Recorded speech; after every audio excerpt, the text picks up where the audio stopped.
Students, how are you? I think you will be fine. And in last lecture, we have completed our unit first, or now we'll start unit second. But I have given you some problems from NCERT with solution, तो आप उनको try करें. किसी ने कोई पूछा नहीं है मेरे से, तो मुझे लग रहा है कि आप लोगों ने अभी इसको शुरू नहीं किया है, लेकिन जल्दी करो. और अब हम सेकेंड यूनिट स्टार्ट करेंगे. उससे पहले हम थोड़ा सा, मैं आपको एक दो प्रॉब्लम, बच्चों ने कहा है कि सर हमें थोड़ा आइडिया दो कि हम कैसे करें, कि ग्रुपिंग हम कैसे आइडेंटिफाई करें, सीरीज है पैरेलल है. सबसे पहले कुछ आप सिंपल सी प्रॉब्लम ट्राई करें सीरीज और पैरेलल की. उसके बाद आपको आइडिया लगेगा कि कहाँ सीरीज है कहाँ पैरेलल है. तो इस तरह की कुछ सिंपल दो चार प्रॉब्लम मैं आपको बताऊंगा आज, और उसके बाद हम स्टार्ट करेंगे यूनिट 2. और बच्चों, पढ़ाई कितनी ज़रूरी है ये आपकी समझ में आ रहा है, तो थोड़ा सा सीरियस होकर स्टडी करें. और इतनी जल्दी हिम्मत हारने की ज़रूरत नहीं है. काफ़ी लंबा आपको इसी तरह से आज चलना पड़ सकता है, तो इसीलिए रेगुलर रहो. और पेरेंट्स भी ध्यान दें कि वो बच्चों के काम के देखते रहें कि बच्चे कैसे पढ़ रहे हैं, क्या कर रहे हैं. ठीक है, तो let us start from some problems and then from unit 2 electric current and resistance, जो हमारी सेकंड यूनिट है, वो मैं शुरू करूंगा आज शायद. चलिए करते हैं कुछ प्रॉब्लम्स. ओके, अब देखो एक बड़ी सिंपल सी प्रॉब्लम, थोड़ा सा जिस तरीके से कुछ वो, ये देखो एक प्रॉब्लम मुझे दिखाई दे रही है, ये समझिए.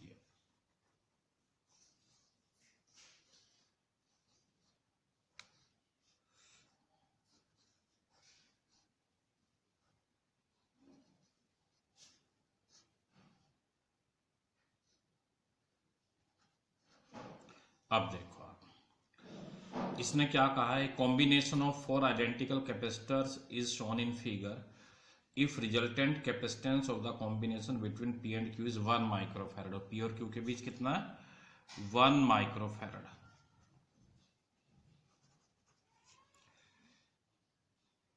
Calculate the capacitance of each capacitor. अब आप देखिए, इन सभी का कैपेसिटर आपको निकालना, चारों आइडेंटिकल है. देखना जरा कैसे थोड़ा सा इसने तार को ऐसे घुमाया, वायर को, और आपके सामने रिजल्ट है. अब देखो, अगर आप पी से स्टार्ट हुई ऐसे चलिए, एक ही लाइन में सारे कैपेसिटर आ रहे हैं, ये तो वायर भली मुड़ी है, ये चार बेसिकली बस आपको थोड़ा सा घुमाने के लिए उसने दे दिया, अदरवाइज तो ये चीज है. ये 4 कैपेसिटर्स आर इन सीरीज. हो गया क्लियर बच्चों? तो अब आप देखिए, 1/c P Q is equal to 1/c plus 1/c plus 1/c plus 1/c. तो there are the 4 capacitors in series. तो एलसीएम क्या आ जाएगा आपका, c ऊपर 4, और ये कितनी दे रखी है, 1 माइक्रोफैरड दे रखा है उसमें, इज इक्वल टू 1/1. तो आपका कितना आ जाएगा, क्रॉस मल्टीप्लाई कर दीजिए, c is equal to 4 into 1, c is equal to 4 microfarad. तो ईच कैपेसिटर की कैपेसिटी जो है 4 माइक्रोफैरड है. तो थोड़ा सा जब वो मैनिपुलेट करते हैं चीज़ों को, तो आपको थोड़ा सा ध्यान से करने की ज़रूरत होती है, सिंपल प्रॉब्लम्स को समझने की ज़रूरत होती है. देखिए एक और क्वेश्चन करा देता हूं मैं आप लोगों को.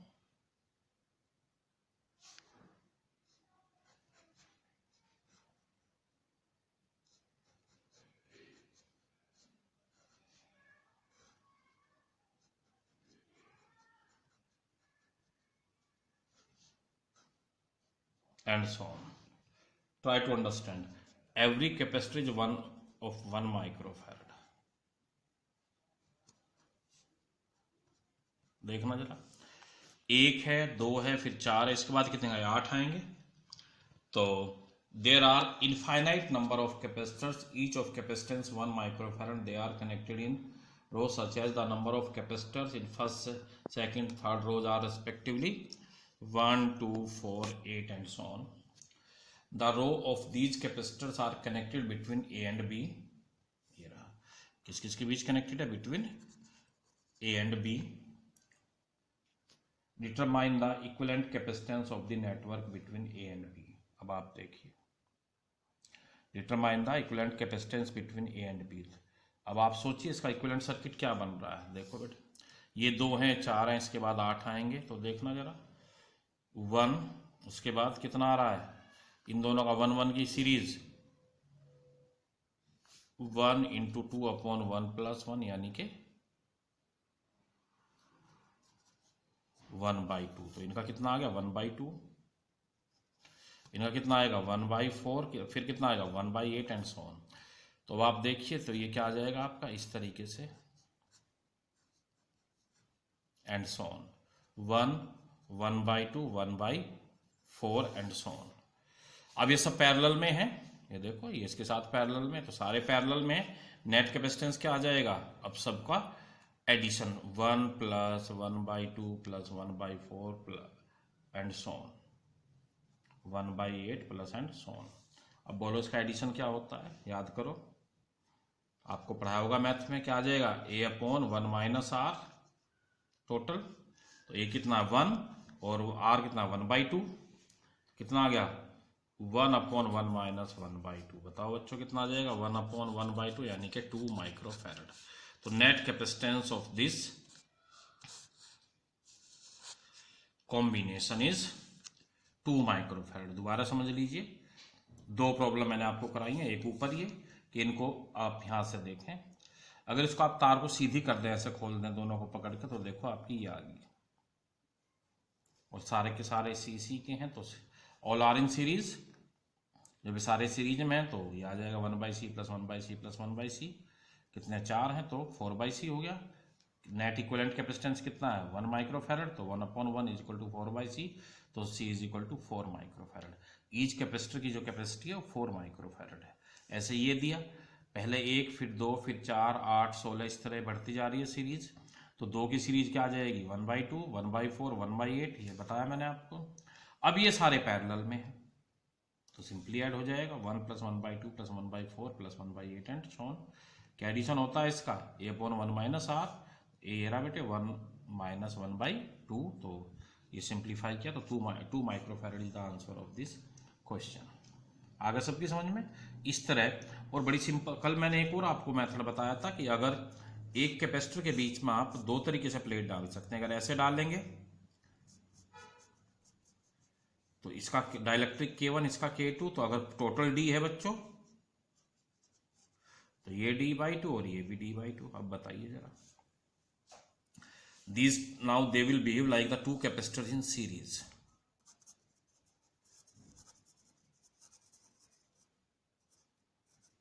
In series और ईच कैपेसिटी क्या आ जाएगी C1, इस आधे की है। एरिया ऑफ प्लेट्स कितना A, तो K1 ε0 A/D/2, कल भी बताया था मैंने 2K1 ε0 A/D। ऐसे C2 इस पार्ट की 2K2 ε0 A/D, और ये दोनों सीरीज में, ठीक है। C कितना आ जाएगा आपका C1C2/C1 + C2। हाँ, अगर आपने कैपेसिटर के बीच में ऐसे डाइलेक्ट्रिक डाल दिया ऐसे, अब देखो अपर पार्ट का डाइलेक्ट्रिक कांस्टेंट सपोज K1 और लोअर पार्ट का डाइलेक्ट्रिक कांस्टेंट K2। अब देखो एरिया डिवाइड होगा, ऊपर A/2 नीचे A/2, गैप कितना रहा D ही। तो now these two capacitors are in parallel, the two capacitors are in parallel। तो C1 अब कितना हो जाएगा आपका K1 ε0 A/2/D, तो K1 ε0 A/2D। लाइकवाइज C2 कितना आ गया K2 ε0 A/2D बच्चों, और बोथ आर इन पैरेलल। तो C1 + C2 आ जाएगा net capacitance, C = C1 + C2। इस तरीके से प्रॉब्लम्स को आहिस्ता आहिस्ता सोल्व करो, आहिस्ता आहिस्ता आपको पता लगना शुरू हो जाएगा कि which one is in parallel and which one is in series. जब हम ट्राई करते रहेंगे तो ये सब चलता रहेगा। क्लियर। चलिए अब इसके बाद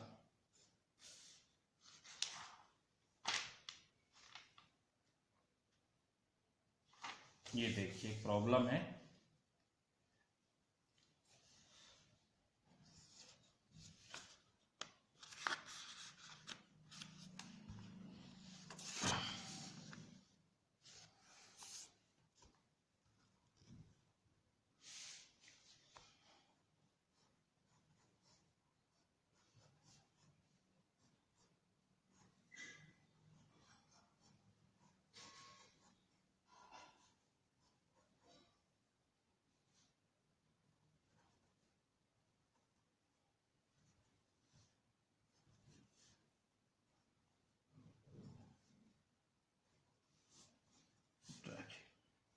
ए और बी के बीच आपको नेट कैपेसिटेंस निकालना है, C1 C1 C2 C1 C1 C2, where C1 is 3 microfarad 3 microfarad 3 microfarad 3 microfarad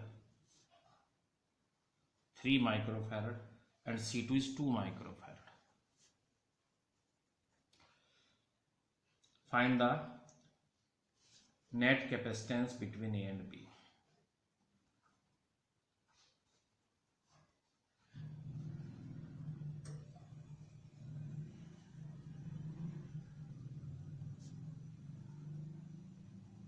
अब देखिए, अगर आप इन दोनों वायर को सीधा कर लेते हैं तो इसको ये सर्किट भी बन जाएगा जो आपको थोड़ा आसान लगेगा। जैसा मैं बताता हूँ, this point is A, this is B and these are the 3 capacitors ये रहे, इसके साथ ये रहे,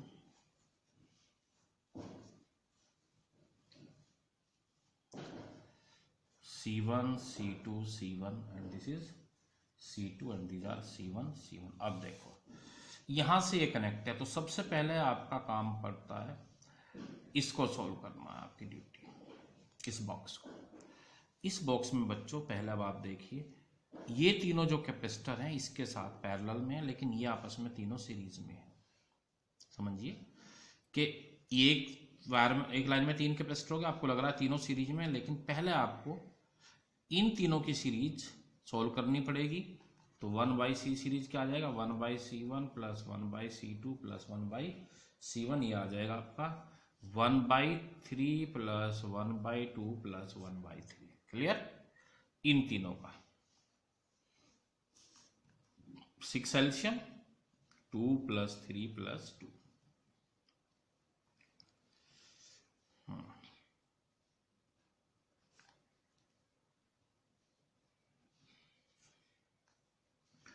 तो ये कितना हो जाएगा, 7/6, 1/CS, तो C सीरीज क्या जाएगा 6/7।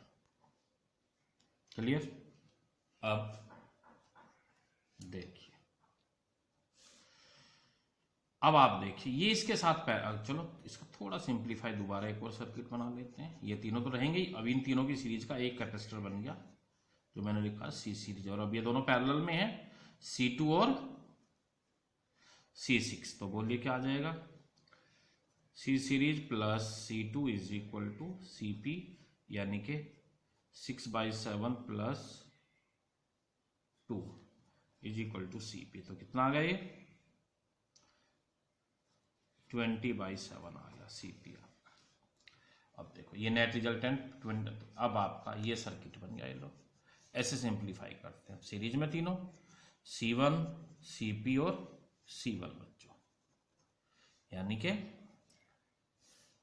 1/C is equal to 1/C1 plus 1/CP plus 1/C1, तो 1/3 प्लस 1/20/7 प्लस 1/3, ये आ जाएगा आपका 7 ऊपर चला जाएगा,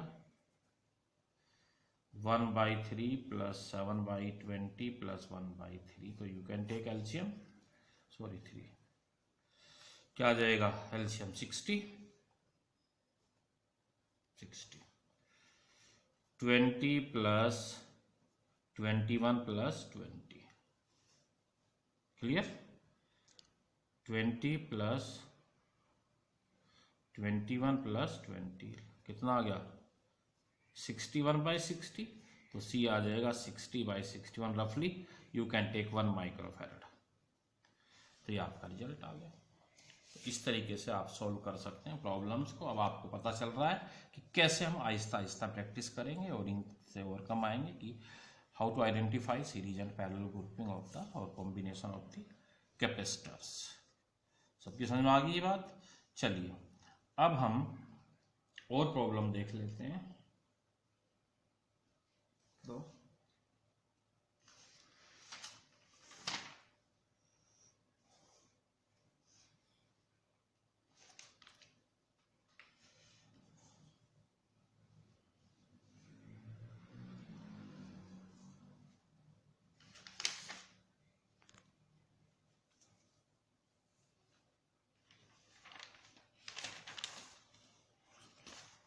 ओके बच्चों, तो हम ये कुछ प्रॉब्लम मैंने आपको बताई, एनसीईआरटी स्टार्ट करते हैं अब आप लोग।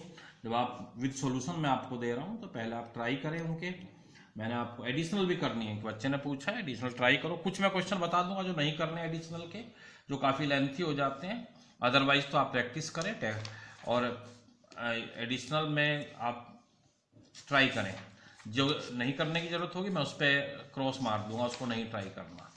ठीक है, तो ये था आपका यूनिट 1 और उसकी प्रॉब्लम्स, और हम लगातार करते जा रहे हैं। अब हमारी स्टार्ट होती है यूनिट 2। क्या स्टार्ट करनी है आज हमें? यूनिट 2 बच्चों। देखिए, जो हमारी यूनिट 2 है, करंट इलेक्ट्रिसिटी।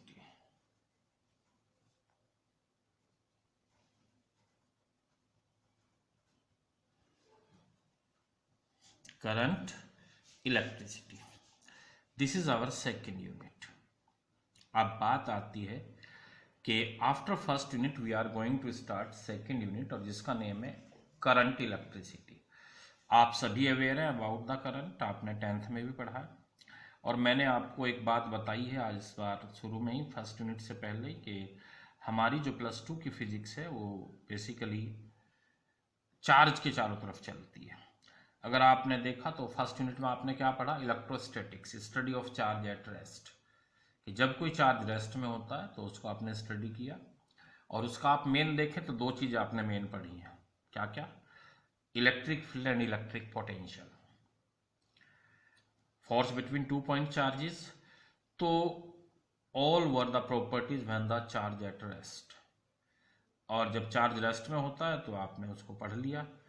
आपको मैंने बताया था कि इस दुनिया में टोटल केमिस्ट्री के लिए इलेक्ट्रिक चार्ज रेस्पॉन्सिबल है। व्हेन 2 एटम्स कंबाइन और join together form a molecule, they join together only due to the electrostatic force between the 2 atoms. वो कैसे भी ज्वाइनिंग हो, लेकिन उन सबके लिए कौन रेस्पॉन्सिबल होता?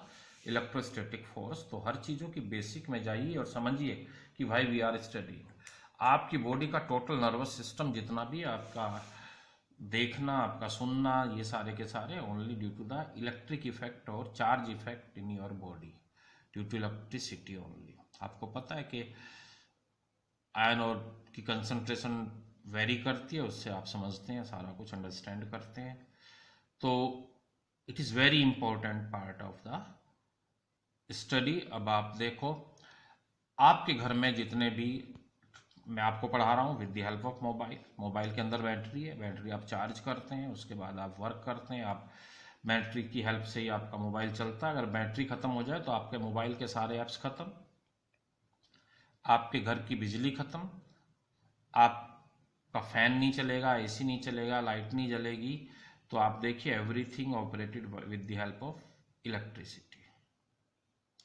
तो इस चीज को ध्यान में रखते हुए अब क्वेश्चन उठता है, बेसिकली अगर आप सोचें तो इसको आपने 10th में पढ़ा है इलेक्ट्रिक करंट के बारे में। तो इलेक्ट्रिक करंट के बारे में जो आपने पढ़ा था, क्या पढ़ा था? थोड़ा सा ध्यान दीजिए बच्चों। यानी कि ये एक तरीके से इलेक्ट्रोडायनामिक्स है, फ्लो ऑफ चार्ज। क्या है? Flow of charge. तो जब चार्ज फ्लो करता है थ्रू द वायर्स, तो वो आप देखिए आपका कितना हेल्पफुल हो जाता है। आपकी लाइफ का नज़रिया, आपकी लाइफ का आइडिया, सब कुछ बदल दिया जाता है। Everything you know operated with the help of electric current और इलेक्ट्रिसिटी। तो रेट, अब क्वेश्चन उठता है कि जो फ्लो ऑफ चार्ज है वो कैसे होता है। अब फ्लो ऑफ चार्ज के लिए 2 चीज़ों का होना बहुत ज़रूरी है। आप कहेंगे सर 2 चीज़ें क्या? एक तो सोर्स, बैटरी है, जनरेटर है, जहाँ भी प्रोडक्शन हो रहा है, और एक दूसरी चीज़ उसको जो लेके चलती है, ट्रांसपोर्टेशन उसकी किसकी हेल्प से होती है? With the help of connecting wires. With the help of connecting wires, connecting wires की हेल्प से इलेक्ट्रिसिटी का ट्रांसमिशन होता है। तो अब कनेक्टिंग वायर्स किसकी बनाई जाती हैं? आपने पढ़ा पिछले चैप्टर में कैपेसिटर में, जो मटेरियल्स हैं वो दो तरह के होते हैं. There are two types of the materials, conductors and insulators. तो conductors are those which allow to pass the electricity through them and insulators are those which do not allow to pass the electricity through them.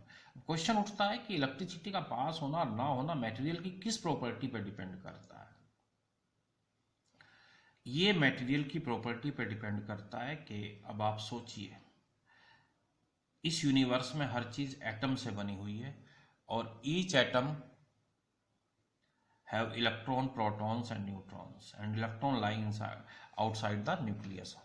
तो basically क्या होता है, एक नई बात यहां समझने की जरूरत है आपको कि कुछ एटम्स के जो आउटर मोस्ट ऑर्बिट के इलेक्ट्रॉन्स हैं वो लूजली बाउंड होते हैं न्यूक्लियस के साथ और कुछ के टाइटली बाउंड होते हैं.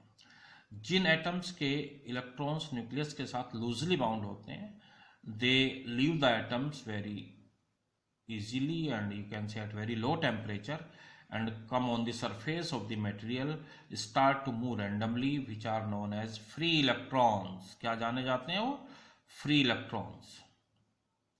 और दूसरे जो मटेरियल है लाइक आपके इंसुलेटर्स, प्लास्टिक है, ये वुड है, ग्लास है, इनके एटम्स के इलेक्ट्रॉन्स टाइटली बाउंड होते हैं with the nucleus. That's why they can not leave the atoms and they can't be free and do not move on the surface. तो इतनी ज़्यादा इलेक्ट्रॉन इनके फ्री नहीं हो सकते. तो अल्टीमेट आप देखिए कि आपके घरों में जो वायरिंग है उसमें दो चीज़ें हैं. अंदर कंडक्टर की वायर है लाइक एल्युमिनियम और कॉपर, और बाहर उसके प्लास्टिक की कोटिंग होती है. तो प्लास्टिक की कोटिंग और रबड़ की कोटिंग क्या करती है, उसको इंसुलेटर बना देती है ताकि आपकी दीवारों में, स्विच बोर्ड में करंट ना आए. क्योंकि आपको पता है इसका नेगेटिव इफेक्ट क्या है, अगर किसी आदमी को शॉक लग जाता है तो उसकी डेथ भी हो सकती है. तो इसीलिए इसकी सेफ्टी मेजर के हिसाब से इसको किसके थ्रू पास कराया जाता है, दीवारों में से इंसुलेटिंग कोटिंग के अंदर से, प्लास्टिक के अंदर से, और लेके चलती हैं आपकी वायर्स, कॉपर, एल्युमिनियम एटसेट्रा. तो क्लियर होगी बात सब बच्चों को. बड़ा मैंने बेसिक सी बातें आपको समझाई हैं कि how to carry the electricity और how to handle the electricity. और कैरियर क्या है इलेक्ट्रिसिटी के? Free electrons. और जिन मटेरियल में फ्री इलेक्ट्रॉन ज़्यादा होते हैं they allow to pass the electricity are known as conductors, and which do not have free electrons in sufficient amount they do not allow to pass the electricity through them. These are known as insulators. सबको clear हो गया? फिर भी कोई दिक्कत है, you can again ask any doubt, any question from me.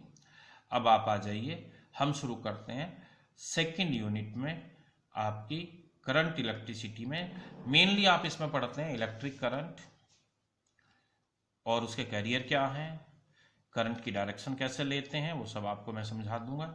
उसके बाद आप क्या पढ़ेंगे, इलेक्ट्रिक रेजिस्टेंस, उसके बाद EMF and voltage, and then electrical measurements. तो ये 4-5 चीज़ें हम इस चैप्टर में पढ़ते हैं. और बेसिकली आप देखिए कि आपके घरों में जो इलेक्ट्रिक सर्किट्स हैं उनको डिटेल में पढ़ा जाएगा.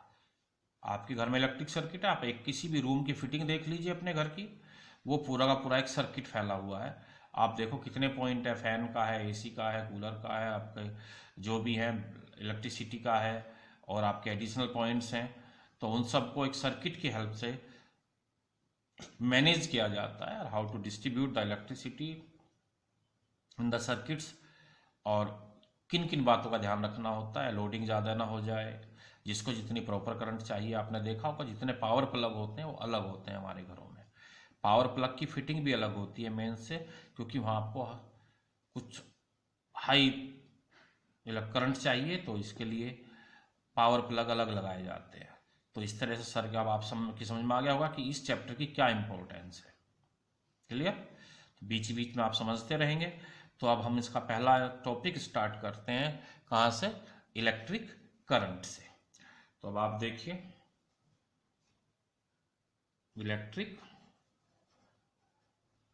करंट वेरी इजी, हर बच्चे को पता है. इसको रिप्रेजेंट किया जाता है कैपिटल आई, आपकी मर्जी है स्मॉल कैपिटल किससे भी. और it is the rate of flow of charge, it is the rate of flow of charge through the cross section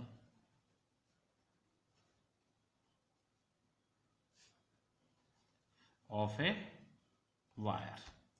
देखिए ये कोई वायर है,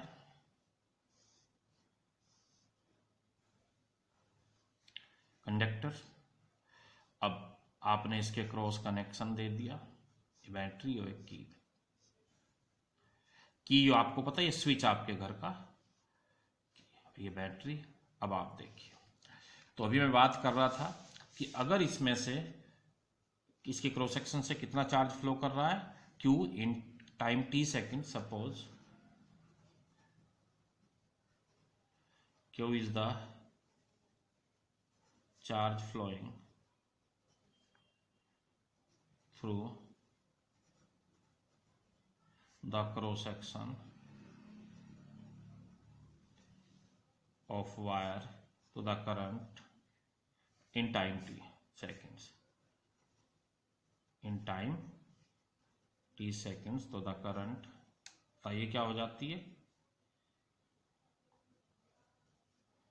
I is equal to Q by T। Unit क्या हो जाएगी, कूलम पर सेकेंड, जिसको हम क्या कहते हैं, एम्पियर। तो 1 coulomb upon 1 second is equal to 1 ampere. तो ये आपका फॉर्मूला आ जाता है पहला, I is equal to Q by T, coulomb पर सेकेंड और ampere. 1 coulomb upon 1 second is equal to 1 ampere. तो क्लियर हुआ।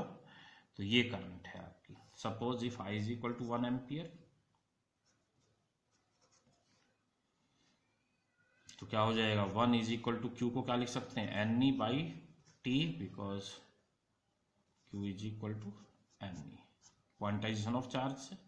तो अब देख लीजिए 1 is equal to N into 1.6 10 की minus 19 upon 1 second. T is equal to take 1 second. आ जाएगा N is equal to 1 over 1.6 10 की माइनस 19, यानी कि 6.25 10 की पावर 18। ट्राई टू अंडरस्टैंड, ये दोबारा आपके सामने आ रहा है।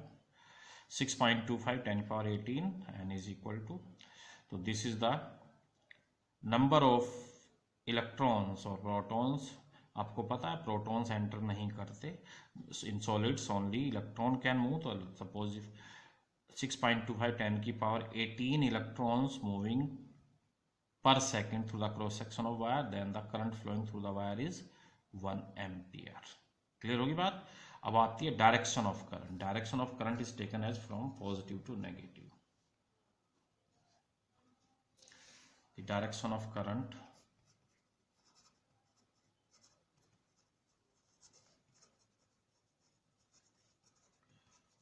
is taken from positive terminal to the negative terminal of a battery। हाँ, अब एक क्वेश्चन पूछता है कोई भी बच्चा कि सर ये पॉजिटिव टू नेगेटिव क्यों ली जाती है, जबकि इलेक्ट्रॉन किधर फ्लो कर रहे हैं, नेगेटिव टू पॉजिटिव। ये पॉजिटिव आयंस क्रिएट हो जाते हैं कंडक्टर के अंदर। आप कहेंगे सर ये पॉजिटिव आयन कहाँ से आ गए। बच्चों, जब कोई भी एटम इलेक्ट्रॉन को छोड़ देता है, क्योंकि हर एक एटम ने अपने आउटर मोस्ट ऑर्बिट के इलेक्ट्रॉन फ्री कर दिए, जिनको हम फ्री इलेक्ट्रॉन कहते हैं, तो वो तो रैंडमली सरफेस पे मूव कर रहे हैं, तो उनका नेट एटॉमिक इफेक्ट कैसा बचा, पॉजिटिव आयन। तो जैसे ही आपने सर्किट कंप्लीट किया तो इलेक्ट्रॉन्स यहाँ से एंटर हुए और they will move like this. इस वायर में ऐसे मूव करते हैं इलेक्ट्रॉन्स। तो ये जो मोशन ऑफ इलेक्ट्रॉन्स है वो इस तरह इफेक्टिव होता है, इलेक्ट्रॉन का मोशन इस तरफ हो जाएगा, इलेक्ट्रॉन्स। तो why we take the direction of current from positive to negative. अब आपका बच्चे पूछते हैं, टीचर कह देते हैं एक हमने एजम्पशन ले रखी है। ऐसा नहीं है। आप देखिए कि अगर मैं इस पेन की कैप को छोड़ता हूं तो it move from high to low, यानी कि हाइट से लो जाती है, from high potential energy to low potential energy. तो इसीलिए क्योंकि positive terminal of the battery is at high potential, so the current is taken from high potential to low potential. क्योंकि ये हाई पोटेंशियल पे positive और negative terminal low potential पे है, तो the direction of current is taken from positive to negative, because from high to low potential. So the direction of current is taken as from positive terminal of the battery to the negative terminal of the battery due to high potential to low potential. मैंने आपको बता दिया ये कि जो current flow करती है सदा high potential to low potential, that's why we take its direction from positive to negative terminal of a battery. एक चीज और बच्चों इसमें बड़ी इंपॉर्टेंट आती है निकल के, it has direction but it is not a vector quantity. Current is not a vector quantity.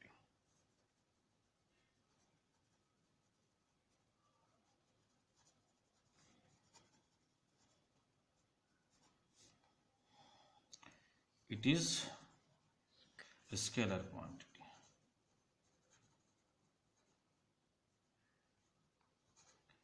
Because it does not obey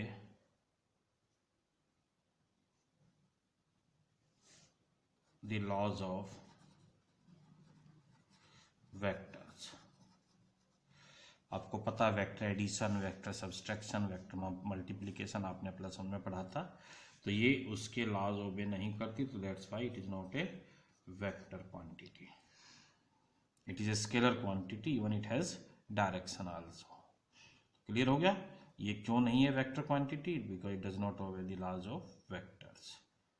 सबके समझ में आ गया. अब इसके बाद आती है हमारी बात. हाँ, what are the carrier of current? The carrier of current are the free electrons in a conductor.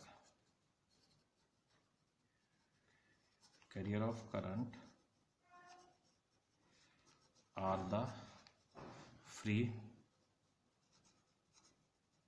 electrons in a conductor. सबकी समझ में आ गई ये बात. अब मैंने अभी बताया कि फ्री इलेक्ट्रॉन्स कहाँ से आते हैं. The electrons of the outermost orbit in the metals are known as free electrons because at room temperature they leave the atom and come on the surface of the matter, start to move randomly. So these are known as free electrons.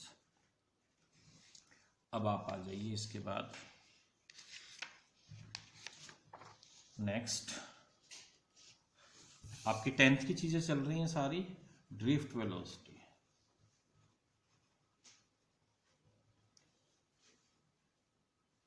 हाँ, ये नई चीज है आपके सामने. Drift velocity आप अगर इसको वीडी से रिप्रेजेंट करते हैं, अगर आप देखें तो आपने बहुत तरह की वेलोसिटी प्लस वन से अब तक पढ़ी है. प्लस वन में स्टार्टिंग में आपने पढ़ी थी simple velocity, uniform velocity, non uniform velocity, instantaneous velocity, average velocity, then escape velocity in gravitation, terminal velocity in fluid, तो wave velocity in wave motion. तो लाइकवाइज अब आपने प्लस टू के आप देखिए कि सेकंड चैप्टर में आती है, आपने क्या पढ़ा? Drift velocity. अगर आप वर्ड जानते हैं, ड्रिफ्ट का इंग्लिश मीनिंग होता है रेंगना, बहुत स्लो मूव करना. तो अभी मैंने आपको जो फिगर दिखाई थी ये कि जो इलेक्ट्रॉन्स मूव करते हैं, ये देखिए क्या दिखाया इस फिगर में. इलेक्ट्रॉन यहाँ से चला, इससे टकराया आयन से, इसने अपनी एनर्जी, इसकी वेलोसिटी खत्म होगी. फिर ये इस बैटरी के कारण बेसिकली क्या होता है कि बैटरी एक इलेक्ट्रिक फील्ड जनरेट करती है अक्रॉस द कंडक्टर, और वो इलेक्ट्रिक फील्ड फोर्स अप्लाई करता है ऑन द इलेक्ट्रॉन्स. और जब इलेक्ट्रॉन्स टकराते हुए आगे बढ़ते रहते हैं और इन टकरों में जो दो सक्सेसिव कोलिजन्स के बीच, between the two successive collisions जो इनकी एवरेज वेलोसिटी निकल के आती है, this is known as drift velocity. अब आपकी समझ में आ गई होगी कि जब इलेक्ट्रॉन्स मूव करते हैं आगे और उनकी जो वेलोसिटी निकल के आती है between the two successive collisions is called drift velocity. तो ये है आपकी ड्रिफ्ट वेलोसिटी. तो it is the average velocity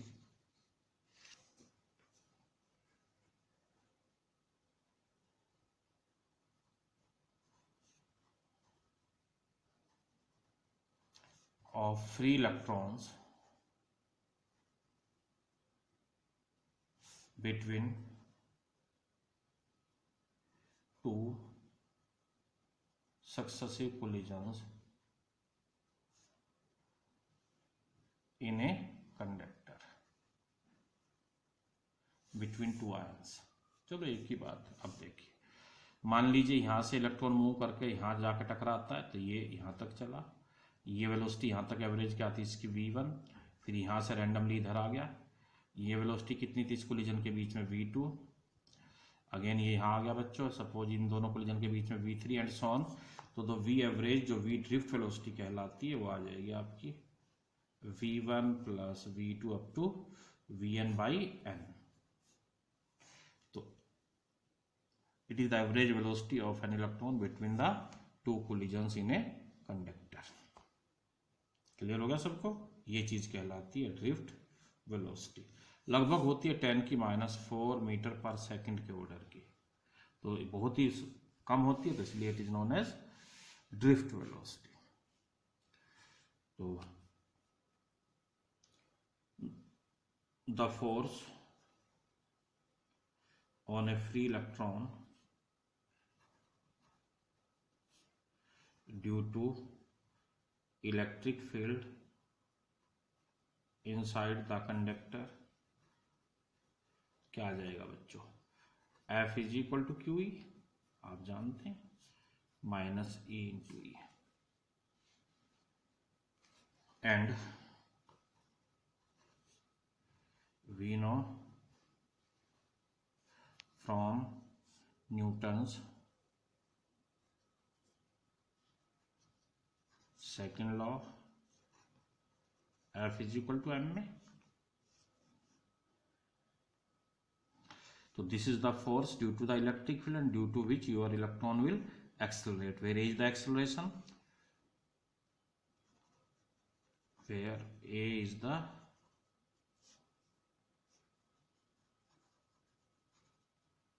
acceleration of the electron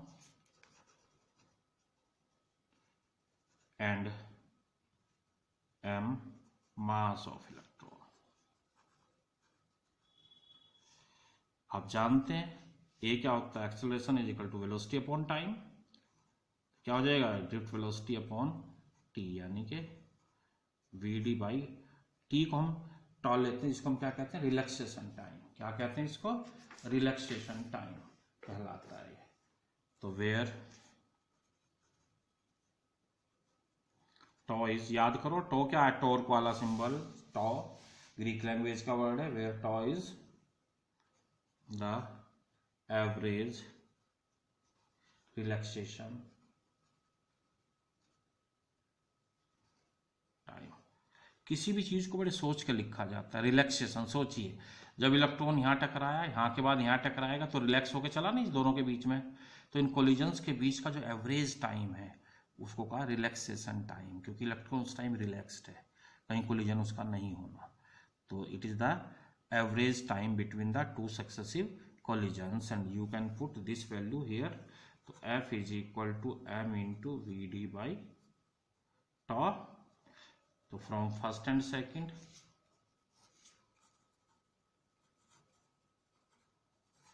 क्या आ जाएगा बच्चों?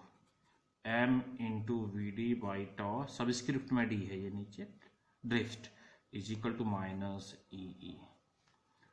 तो Vd is equal to minus e into E tau by M.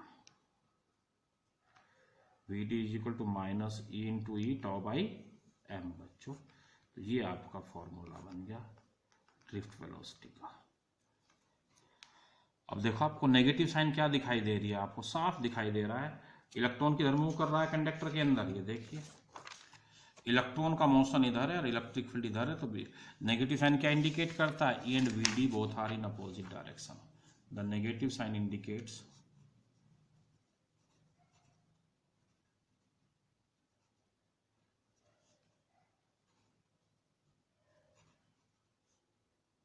V D and ई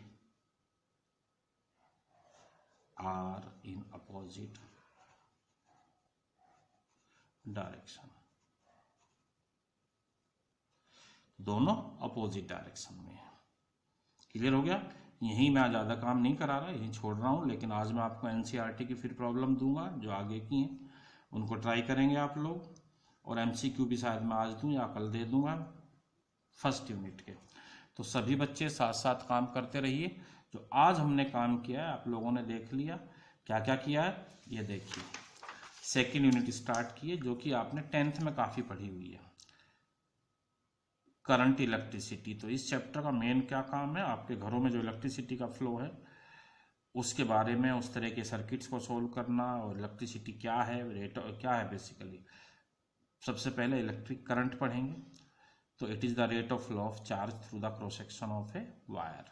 तो इस वायर के इस क्रॉस सेक्शन से जो भी चार्ज एंटर करता है, suppose Q is the charge flowing through the cross section of wire in time t seconds,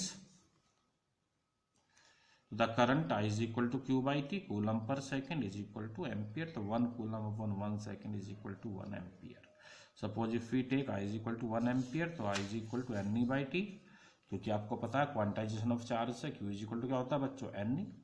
तो I is equal to ne by t. If we take 1 second time, then तो 1 ampere current flowing through the wire, then n is equal to कितना आ गया, वही plus, ध्यान करो आप पहली यूनिट में भी आपने ये क्वांटाइजेशन ऑफ चार्ज में निकाली थी वैल्यू, ये आती है 6.25 10 की पावर 18। तो सोचिए अगर इस वायर के इस क्रॉस सेक्शन से कितने इलेक्ट्रॉन एंटर करते हैं पर सेकेंड, 6.25 10 की 18, और इतने इधर से निकलते हैं, तो नेट करंट कितनी फ्लो हो रही है इस वायर में, 1 ampere is the current flowing through this wire.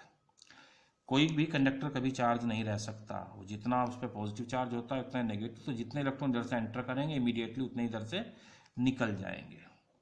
Clear सबको।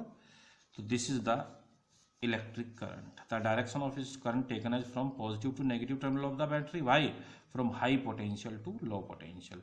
हाईएस्ट पोटेंशियल का पॉइंट ये है इस सर्किट का, लोवेस्ट का ये है। मैंने पहले भी किसी एक न्यूमेरिकल में आपको समझाई थी बात। तो always keep in your mind such things because these are the basics of physics. और जब बेसिक्स क्लियर होते हैं तो आपको पता है फिर बहुत मज़ा आता है चीज़ों को पढ़ने में। The direction of current is taken as from positive to negative. It has direction but it is not a vector quantity, it is a scalar quantity, it does not obey the laws of vectors. And carrier of current in the conductor are the free electrons, मैंने आपको बता दिया। यही सबसे main property है, किसी रबड़ और प्लास्टिक में करंट फ्लो नहीं होती। तो करंट फ्लो कराने के लिए दो चीज़ों का होना जरूरी है, सोर्स ऑफ ईएमएफ और सेकंड है आपका कंडक्टर। इसके बाद है आपकी ड्रिफ्ट वेलोसिटी। देखिए क्या बताया मैंने आपको, जब इलेक्ट्रॉन्स मूव करते हैं, बेसिकली बार बार समझा रहा हूँ, बड़े दिमाग में बैठा लीजिए चीज़ें। जब इलेक्ट्रॉन एंटर करते हैं तो आयन से टकराते हुए आगे चलते हैं, इस तरह इनकी टक्कर होती है, आगे चलेगी इनकी। तो टक्कर क्यों होगी आपको पता है, अपोजिट चार्ज अट्रैक्ट करते हैं तो इसलिए टक्कर होगी। लेकिन टक्कर के बाद रुकेंगे क्यों नहीं, क्योंकि ये इलेक्ट्रिक फील्ड जो है जो इस बैटरी ने जनरेट किया अक्रॉस द कंडक्टर, वो लगातार फोर्स लगा रही है इलेक्ट्रॉन्स के ऊपर, तो वो फोर्स उनको दोबारा चला देता है। तो यहाँ से यहाँ टकराया, फिर यहाँ टकराएगा, इस तरह टक्कर कोलिजन करते करते इलेक्ट्रॉन्स इधर से इधर आ जाता है। और उस कोलिजन का इफेक्ट क्या होता है वो आपको मैं कराऊंगा 1-2 दिन में इसी यूनिट के अंदर। कोलिजन से क्या होता है वो आप जानते हैं। तो जो वो टक्कर करता हुआ, मान लीजिए पहला एटम आयन यहाँ था इसके पास, जिससे टकराया, फिर यहाँ टकराया, तो इन दोनों के बीच की जो एवरेज वेलोसिटी है सपोज v1, यहाँ के बाद इससे टकराया v2 इसकी एवरेज वेलोसिटी, इससे टकराया v3 एंड सो ऑन। तो उन कोलिजन्स के बीच की जो एवरेज वेलोसिटी निकल के आती है, this is called drift velocity. वो बहुत ही कम होती है इसकी वैल्यू। अब एक और बड़ा मज़ेदार क्वेश्चन उठता है कि आपने स्विच ऑन किया, इमीडिएटली आपका बल्ब ऑन हो जाता है, जबकि फ्लो ऑफ चार्ज की स्पीड क्या है, 10⁻⁴ मीटर पर सेकंड। सोचना 1 मीटर कितनी देर में जाएगा, ये लगभग 10⁻⁴ सेकंड्स में। Imagine it, calculate it. फिर ये इमीडिएट बल्ब क्यों ऑन हो जाता है, फैन क्यों ऑन हो जाता है, चलो आपके ऊपर छोड़ दिया क्वेश्चन, सोचना, कल बताऊंगा मैं, ठीक है। तो ये बात आती है निकल के, the average velocity of the free electrons between 2 successive collisions is in a conductor. Clear, VD से डिनोट करते हैं। अब देखिए, तो basically there are 2 forces, force on a free electron, force on a free electron due to the electric field inside the conductor, F is equal to q E, charge of electron minus e into E हो गया बच्चों। और from Newton second law, the force on the any material particle, F is equal to M A, M is the mass of the electron, A is the acceleration of the electron. You know very well acceleration क्या होता है, rate of change of velocity, यानी कि v/t। तो ये आ जाएगा आपका a is equal to V D by T, drift velocity upon T. T को हम यहाँ एक स्पेशल नाम दे देते हैं relaxation time, average relaxation time. यानी कि यहाँ से यहाँ तक जब इलेक्ट्रॉन मूव करेगा तो क्योंकि उसकी कोई किससे टक्कर नहीं हो रही तो वो रिलैक्स मोड में चलता है, इसलिए इसको हम कहते हैं रिलैक्सेशन टाइम। टक्कर के बाद फिर उसकी स्पीड कम हो जाती है, फिर फोर्स लगाता है इलेक्ट्रिक फील्ड, दोबारा चल देता है वो। तो it is the average time between two successive collisions. Suppose ये T1 है, T2, T3 है, Tn, तो तो क्या हो जाएगा T1 plus T2 plus T3 up to Tn by n बच्चों। तो this is the average relaxation time. तो we can replace acceleration with the help of V D by tau. तो F is equal to M a और m V D by tau. From first and second both forces are equating for these two forces, तो ये आ जाएगा minus, ये देखिए m into V D by tau is equal to minus e into E बच्चों। Clear? तो V D इधर रख लिया आपने और टॉ ऊपर चला जाएगा, m नीचे आ जाएगा, तो minus E tau by m। तो ये हमारा रिलेशन आ जाता है। You know very well relaxation time and electric field and charge of electron, mass of electron, ये सारी चीज़ें इस एक्सप्रेशन में है। But V D and E are the vector quantity but both are in opposite direction. आप ध्यान रखें जहां भी वेक्टर्स में माइनस साइन आता है ऑलवेज क्या बताता है, अपोजिट डायरेक्शन। तो आपने देख लिया डायग्राम के अंदर इलेक्ट्रिक फील्ड किधर है आपका, इधर लेफ्ट टू राइट, तो इलेक्ट्रॉन किधर मूव कर रहे हैं, राइट टू लेफ्ट, तो both are in opposite direction, that's why there is a negative sign in this relation. And if you take magnitude तो वी डी इक्वल टू क्या आ जाएगा बच्चों, e into E tau by m in the magnitude form.